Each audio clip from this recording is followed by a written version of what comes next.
morning. It's felt long awaited to get to be here with each of you. When we got that email, as Pastor Jeff said, oh man, it was 100% God's timing.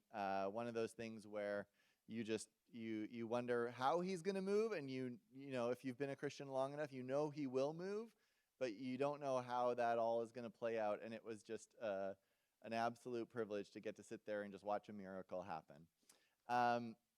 I would like to ask for some forgiveness before I get started. We got off a plane about 2 days ago, and right now it is 3:15 a.m. tomorrow in my head still.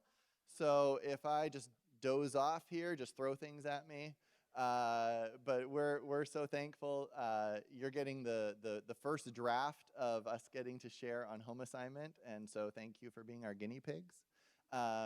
Thank you for the warm welcome. There's a lot of churches that can barely fill the pews on a summer, and the fact that you guys are not just here on a Sunday, but you're here all week picking corn, that is not an easy task. I think that shows something about the heart of this church, and it's something that is maybe increasingly rare. And so it's an encouragement to us as we follow our calling on our life to see you guys following your calling in many ways, and this cornfield being one of them. And so it makes it especially exciting for us to be here with people who are called together to serve God. So we are the Stewardson family. My name is Joshua. My wife, Kendall. Judah is our firstborn, which is a big deal in Papua New Guinea, so he's a lucky guy. Asher is our secondborn, not as big a deal, so he likes to be under the radar, so he's a lucky guy too. Avonlea and Elliot, or Ava and Ellie, if that's easier. We have been in Papua New Guinea since 2022, the very end of 2022, and we are up in the highlands. We had to look up on a map where Papua New Guinea was. Sounds like you guys have known about the country longer than we have, but we are north of Australia, and it is hot. It is really hot. When we first got off the plane there, we were coming from an Iowa snowstorm straight into the heat of Papua New Guinea, and Judah said, "Dad, I think we got the calling wrong. I'm going to die." But praise the Lord, there was one more plane that took us a mile high to where the hospital is, and it is beautiful, absolutely beautiful. Let me get this clicker thing sorted out. Hey, okay. So this top left is the view off of our back porch of a gorgeous valley. We call that our therapy porch when we've had a hard day. When Kendall's seen things at the hospital or I've seen things in the mission field, we come back and we sit there and we look at God's creation, and it heals us. This is our local produce market, so we wander down there and we buy some of the best avocados, cucumbers to be found. The pineapple in Jawaka, Papua New Guinea, is what I imagine the pineapple in heaven's going to taste like. Oh man, it is so good. And we like to go on occasional hikes. This gentleman we ran into, this Papa, he said he wanted to get a picture with us. So we took one. We were excited to take a picture with him, and then we printed it and sent it with a relative of his back to him. And I just love that picture. It's a good memory. The hospital is what we most often get to hear about in PNG, and that's good. It should be that way. We have about 30 missionaries, and that's the most missionaries of anywhere in the world for Nazarene missions. And most of them are involved either directly as doctors in the hospital or in supporting roles. Teachers for all the missionary kids, praise the Lord for them. Operations people, we have a staff of about 100 folks doing operations, and 3 missionaries are leading that to keep the hospital up and running and the doors open, unlike many of the hospitals in Papua New Guinea that sadly can't keep their doors open. Those are essential people. But the thing that sometimes people aren't as familiar with is what this seed of the hospital has planted. The hospital has been there for 60 years. And for every one of those years, 10,000 new Nazarenes have been born in Papua New Guinea. Praise the Lord. There are 17 district superintendents, and 4 brand new pioneer areas where new Nazarene churches are being planted right now across Papua New Guinea. We have 3 colleges. One, if we threw a stone out our front door, it would hit the College of Nursing, And every morning as I go to my office, I get to hear them singing their devotions. It's a beautiful way to start your day. I recommend it. We have 140 nurses in training at that college. We have 450 teachers at Melanesian Nazarene Teachers College, about 10 minutes down the road, and 115 pastors in training at Melanesian Nazarene Bible College. And that's all grown out of the fruit of this original mission work. And centered, if you look, we've got a really cool map. I should have taken a picture of it. I didn't think of it until just now. But the hospital is dead center in the country, and every church, all 600 churches, have a pin on this map. And you can just see the density around the hospital is so strong. You can see the ministry that hospital has had. And as it goes further out, where we're now spreading the gospel, it's fewer and fewer pins, but we're excited because that means there's more and more places to bring new churches. So not only is there the hospital sees about 30,000 patients every single year. There's 145 beds, but there's also 9 rural clinics. And these are clinics that were set up in places that had no other access to healthcare. We'll get to share a couple stories here in a little bit about some of those clinics. But between them and the hospital, over 60,000 people are seen. And so when you sent the funds this year, that went directly to medicines and supplies that treated these patients that otherwise wouldn't have another option. This is the only hospital for 1 million people. And there isn't another choice there, right? My role is a weird one to explain. About a year ago, I got put in as the assistant field strategy coordinator. In Nazarene Missions jargon, the field strategy coordinator is in charge of a mission field. And because our mission field is so big, we kind of need 2. So I get to serve alongside one of our missionaries from Samoa. He was our DS in Samoa, and he's been a missionary in PNG for 9 years. And he has a heart, Reverend Penny, he has a heart for church development, for mentoring new leaders. And then I bring in kind of the boring stuff. I bring in the administration, the finance, as well as a pastor's heart.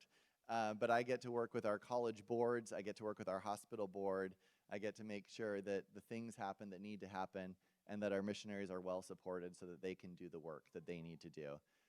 And I love that work. I really love the boring work.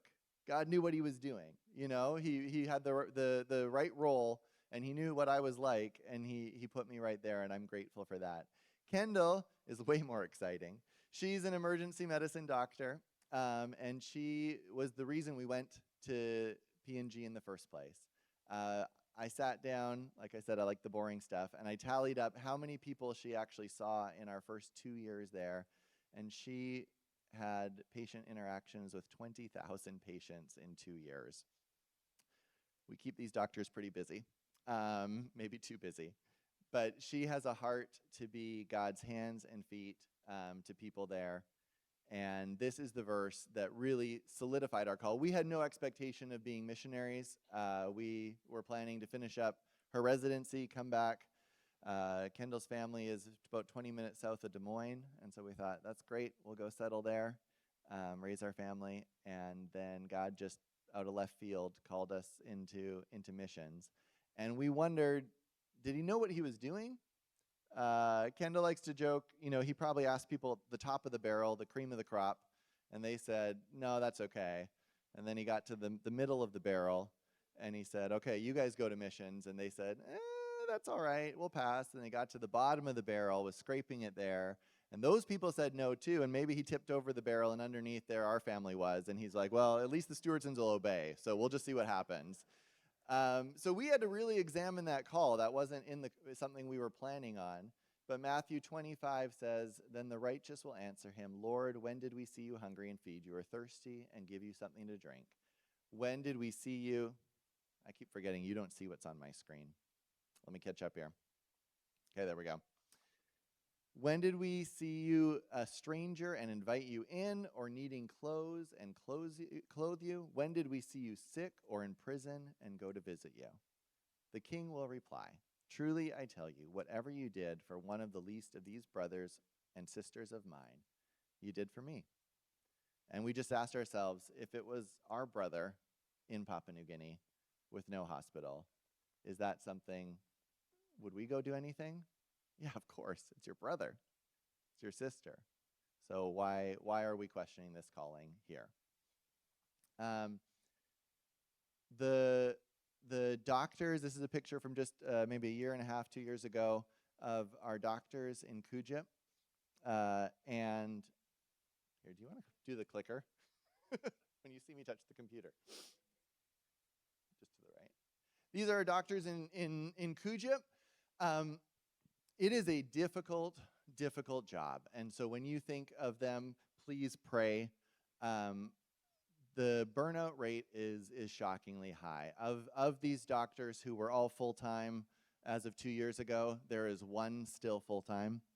There's 3 who are now part-time, and the rest aren't in the hospital anymore, aren't in Papua New Guinea for most of them anymore.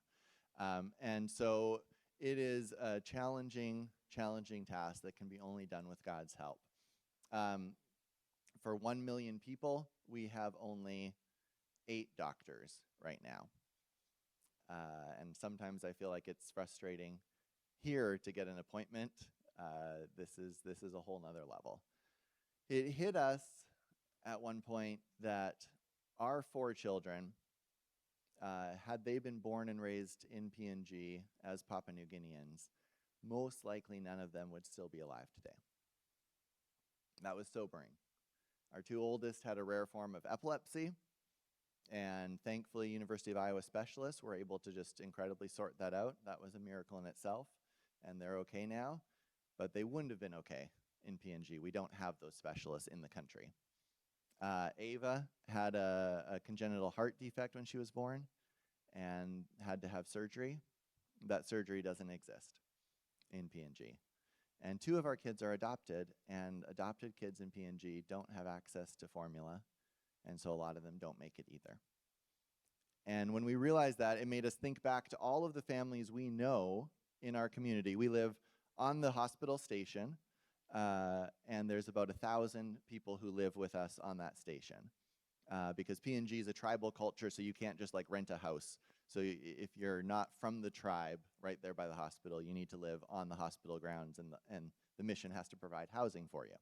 So we live with about 1,000 people. It's a unique community, a great community, but we don't know a single family in that community that hasn't lost a child. And so the need is great. There's other reasons too that this hospital is so necessary. Beyond just the mortality rates, there are a lot of barriers to wholeness, to spiritual health, to physical health. The infrastructure in PNG is really terrible. I took a picture of the road as we were driving yesterday because I was so excited. I sent it to some of my friends in PNG to be like, oh my goodness, there aren't holes. We're not bumping along here in a Land Cruiser. We can just drive and use cruise control. Oh, cruise control is the greatest. And so you can see my adventures in driving. My kids really like when I show this picture. I don't like showing it, but I love them. 3 months in, it was one of my very first drives in this Land Cruiser, and they decided to take me across a bridge with a mud pit right before it, and that you can see how that went. The lady on the left, there's a lot of gender-based violence. Bride price is still a common thing, and so women are not treated as created in the image of God. They're treated as property. Polygamy is still a very common thing as well, and that doesn't help anything for the women in those situations. And so this was a lady who came in who had been beat up pretty badly. This is the before picture. Kendall straightened her nose, and the after picture, it looked pretty solid. So that was good. We have a school across the street, 1,800 elementary students, and that is their library bookshelf for 1,800 students. And if you actually look at it, the top shelf is like really old reference materials about like nursing or something, not something kids are reading anyway. And then on the far right, because of fighting and because of HIV, there's a lot of kids taking care of kids. And so this is a maybe 7-year-old sister taking care of her little baby brother in the hospital to make sure that he was eating what he could while mom and dad aren't there anymore. And so there's a lot of serious challenges for the people in Papua New Guinea. And we as the mission are coming at it in the way that Nazarene Missions does. We have a threefold ministry. And never had I heard these words so tightly held on to as I did coming to Papua New Guinea. We are people of evangelism, we are people of education, and we are people of compassion. And we are doing all three of those things. Our Papua New Guinean leaders are just incredible evangelists. I shared a video here this morning in Sunday school, 60 people getting saved at a Jesus film showing. People's hearts are ready to receive the gospel. And our PNG pastors are the ones who are best at doing that. Our PNG, these 60,000 Nazarene members, they each want to go reach the people in their community. And so that part, we just rejoice in and praise God for. On the education side, the 3 colleges are there to start meeting those needs. And the difference, there are other colleges in PNG, not a lot, but there are others. But the difference that happens for our students at the Nazarene colleges is they're given a calling to missions as part of their education. There are people who need to go out as nurses to the most remote areas of PNG, and that is a hard calling. It's a lot easier to stay in the cities. But when our nurses are trained, they are trained to be lay pastors. They do 6 theology courses, and they're taught about the calling it is to serve as Christ's hands and feet in these remote areas. And so many of our nurses are the ones who've gone out to these remote health posts that no other nurse is willing to go to. Same thing for our teachers, 400 teachers. Most of the time in these remote areas, you talk to the kids from there, and they don't have a teacher who stays more than a month or 2. They get on the payroll, they go back to the city, they keep collecting the payroll, they don't go and teach. But these teachers from the Nazarene colleges are going and have a heart to teach these kids in these remote areas. And so those are beautiful, beautiful things. Because of that, there's been 75 schools started across the country by local Nazarene churches. 75 schools, there are thousands and thousands of children being taught and trained up, both in what they need to know for education and what they need to know for holiness across the nation. And the missionaries, we don't have anything to do with those 75 schools. Those are local pastors who saw a need in their community, who got together with the teachers coming out of the teachers' college and said, hey, let's do something about this. And so we rejoice over that.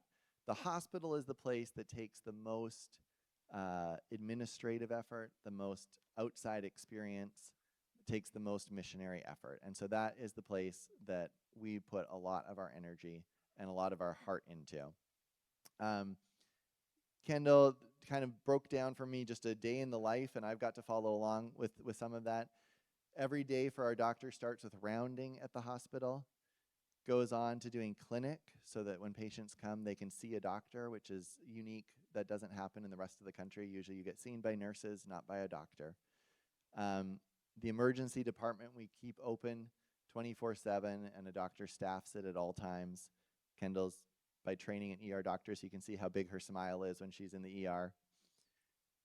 We have 3,000 plus babies born at the hospital every year, and these are the most high-risk deliveries. These are the people who really have to be at the hospital for those deliveries.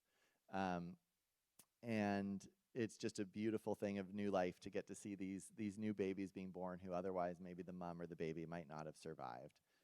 We have the 9 rural health clinics, and our doctors try to get out at least once a week to each of these health clinics to train up the nursing officers who are there, who staff them. And in this one, it is a 3-day hike. Well, it's a 3-day hike for a Papua New Guinean. For me, I would just die. Like, this is crossing rivers, scaling mountains.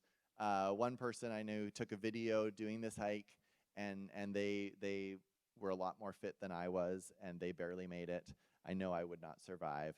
Praise the Lord, there's an airstrip there, and our partners at Mission Aviation Fellowship can fly there. So for us, it was an 18-minute flight, landing on a grass airstrip on the side of a mountain. I've never been afraid of flying, but for about a year after that flight, I sure was afraid of flying. Our pilot screamed when we landed, so that wasn't a good sign.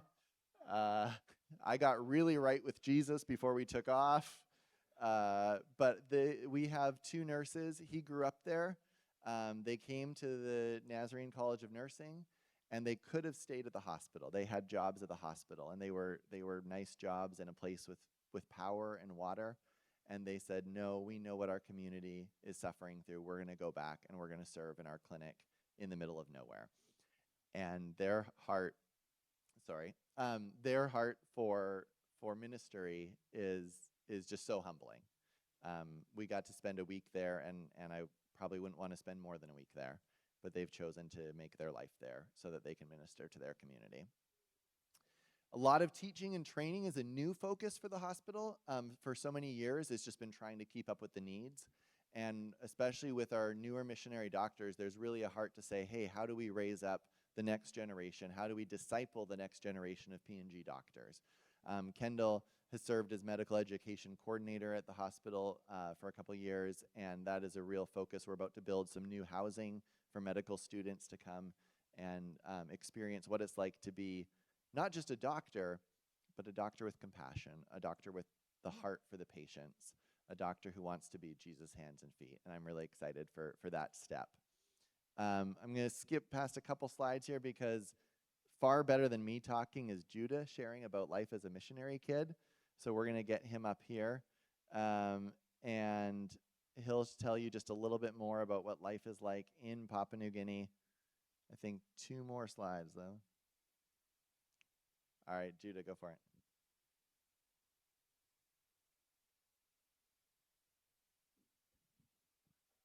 Hi. My name's Judah Stewardson. Thank you for this awesome morning that I've got to have at this church. I got to do some basketball with the teens. Humbling experience. But it's just been awesome to see your church and your cornfield. I know nothing about corn, but it looks like a good cornfield. So my name's Judah, as I said. I sometimes go by Jawaka Judah because we live in the province of Jawaka. So we live, as my dad said, he kind of stole my thunder. We live in Papua New Guinea. Does the slide thing not work? Oh, there we go. We live in Papua New Guinea here. This is a map. It's right above Australia. Nobody knows where it is, so now you guys can tell the people that you do. This is where we are specifically. We're right in the middle of Papua New Guinea in the highlands. So as my dad said, it's really cool. Like the hottest it gets is like 82. So it's pretty perfect, honestly. I love it, but it's kind of broken me for everywhere else. This is just a picture of just like what it looks like. This is like the views all around us. We live in like a valley, so the mountains all around us are just gorgeous. I'll fly my drone sometimes up, and you can just get above the clouds in the morning and see the gorgeous scenery around us. While we've been there, we've got to have some pets. These are my goats. They were pretty awesome while they lasted. Eventually, they got smart enough to jump over the fence, and we had to give the goats away. But yeah, they were awesome. We don't have a ton of interesting animals, but these are our 3 ones that are interesting. Over there on the top right, that's called a cassowary. It's like a half ostrich, half dinosaur creature, and it's got these like 4-inch like leg talons that will like mess you up. So you don't want to find one of these in the forest. But some people keep them as pets and eat their eggs, so which is braver than I would be. There in the bottom right, that's called in the language called a kumul, but people in English it's called a bird of paradise. That's our most famous animal there. This is a really gorgeous one that has like 3-foot feathers off its bum right there. We get to drive about like an hour 15, and they'll put up all this fruit around, and the birds will come and eat it. So that was pretty cool. And then over here to the left, I have a cuscus on my head. These things are like little like furry possum things that like to climb to the top of the tree, or in this case, the top of my head. This is just some of the buildings of Papua New Guinea. Over there to the left, that's our house. Very beautiful house. We love it. Over there on the top right, that is the Kumul Kane Church of the Nazarene. Looks a little bit different than this Church of the Nazarene, but that's just what a typical church looks like. And then there in the bottom right, that's a cookhouse. So everybody has two houses. They don't have a vacation house, but they have a house for living and a house for cooking. And so usually their living house will be a little bit nicer, but their cooking house is just, that's where you cook everything. But the smoke goes to the top of the house, so it always smells like insanely smoky in there. You can barely breathe. We have literally the best produce, which has kind of ruined us because whenever we eat food anywhere else, it just doesn't compare. So over there on the left, we have a bunch of banana trees. They have these really big leaves that are amazing for fort building. And then there on the right, we have pineapples, which, speaking of pineapples, has anybody here ever seen a pineapple tree? That's kind of a trick question because there aren't actually pineapple trees. Sorry, I'm mean. Pineapples grow on bushes, which is kind of crazy. Nobody knows this, but they grow on bushes. You cut off the top of a pineapple and you stick it in the ground, and it takes like 2 years to grow, and they'll produce a pineapple. This one was actually in our front yard. It's pretty cool. So we live on a station with about 1,000 other hospital staff, kids, missionaries. We have about 30 to 40 missionaries, including kids, and it just makes for an awesome community where we get to make friends with all the people around us. This is our banana stock. In Papua New Guinea, when you get there, you have to choose your banana guy, and you are loyal to him for life. And each month, he will come and bring you this size stock of 50 bananas. And naturally, they're all green for 3 weeks, and they turn yellow in the same 3 days, which means you need to eat 50 bananas in 3 days. So when you do the math and divvy it out, it's about 5 bananas per person, because not everybody pulls their weight. So I'm used to having a banana famine, and then in the same 3 days, you eat 5 bananas. So when I came back to the States, I'm at my grandma's house, and I'm getting 5 bananas a day, which does not work here. And my grandma's like, who's eating all the bananas? So, I'm clean now. Join Bananas Anonymous. 1 peel a day.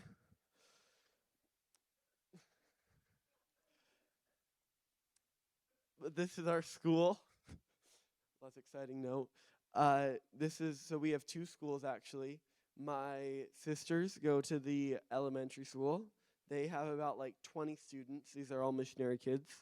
And the teacher does more of a normal schoolhouse teaching. They have it for each grade, and the teacher will just explain everything to them, and that's kind of more of a normal school. Our school, the middle school, high school, we do more independent work, and the teacher sits there and makes sure that we don't burn down the thing, and also grades our work. So it's pretty awesome. We like it. The community there is just so awesome because everybody there is working to the same cause. We're all there for Jesus, and we've all lived through very, very similar experiences, which just brings you close together. So we've been able to make so many friends in our time at Kujip. Oh, never seen that slide before. Okay, over here on the top left, these are the coolest things I've ever done. Over there, top left, this is the hydro canal. If you guys ever come to Papua New Guinea, I will take you down the hydro canal. We have a hydroelectric power plant, which basically just means our power comes from water, but they need a canal to get the water to this power plant from the river, and we exploit this for tubing. And it is amazing. You have about a 6-minute ride, and it's kind of halfway between a lazy river and a water slide. It's awesome. And then over there to the right, probably the coolest thing I've ever done. I got to watch my mom do a C-section. That was pretty awesome. And then I also will just go around with her a lot. That's me in the bottom left saying hi to a baby. Babies are a 50-50. Sometimes they hate you, or sometimes this one really liked me. So a good day. And then there on the there on the bottom right. That was the scariest thing I've ever done. On the way to a church, it was like a mile hike, and they had these rivers that you had to go past, and you have basically a log that they've nailed firewood across, and that's a bridge. And you kind of have to like psych yourself up for it. You're like, yeah, I'm doing this for Jesus, and you do it, and you get about like halfway across the bridge, and you have that like Peter moment where you're like, nope, I'm done. But thankfully, we got across the bridge, minimal tears. But we got to the church. It was really funny. We got to the church, and the pastor, we all sit down, and the pastor says, thank you to all the people who spent their entire week nailing boards across the log bridge so that it was easy for the missionaries to go across. We're like, that's the easy bridge? What's the hard bridge? But we're glad they did that, because I don't think I would have made it across a log. But thank you so much. I'm going to hand it back to my dad. Thanks, Judah. All right, I just wanted to share one last little detail about this, and then we have a short video, and then we'll hand it back to Pastor Jeff. In case you're wondering what corn turns into, this is what it turns into. And this, as I think many of you know, this isn't the first time that this field that shouldn't still be growing corn after so many years of corn is growing corn and is blessing people who otherwise wouldn't have access to just the love of Jesus through the love of being treated at the hospital. I thought it was interesting when the Mission Council emailed. The email said, apparently we just are on the same mind wave here. The coming to me, the email said, it is our hope that the Lord multiplies this gift and that the people of PNG experience his love through the incredible work of Nazarene Health Ministries. Well, just a year prior to that, in our work with Nazarene Compassionate Ministries, we had established 2 partnerships. And this is the boring stuff I get to do that I get really excited about. We'd established a partnership with a group called Saving Our Supplies. And Saving Our Supplies is in Australia, and they noticed how much stuff was being thrown out at hospitals that was never opened or used.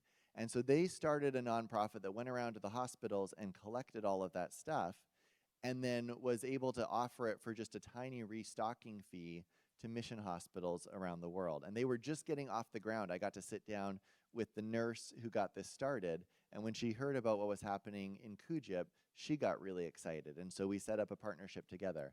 And then separately, there's a group that works with airlines and says, hey, when airlines have extra space on a flight, let's put that to good use. It's good for the airlines, it's good for people. And so they have a group called Airlink that has worked with local airlines in the South Pacific to make this space available. And so I thought that word multiply was really cool because honestly, in the world of medicine, $10,000 doesn't go very far in supplies. But in God's kingdom, 10,000 was 3% of the cost of the actual supplies. So it multiplied it into pallets and pallets and pallets of medical supplies that were desperately needed that got put on planes for free and shipped almost to our door. And that is God at work. And even with all of that, we knew God was working, but we didn't know how we were going to pay that 3%. And that was when your email showed up. And so we serve a good God who moves in powerful ways to care for people that he loves and that we get the privilege of loving as well. And so thank you for being part of that. If we can go ahead and play that video, it does a better job than I'll ever do of giving you a sense of the hospital.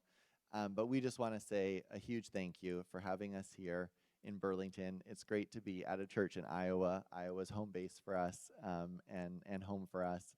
I hope you got a prayer card. If you didn't, my daughters love to give them out, so you can have 5 prayer cards if you'd like to. And we appreciate your prayers. It is wonderful work, but it's hard work. And so when we know there's people praying, it makes all the difference. Thank you, guys.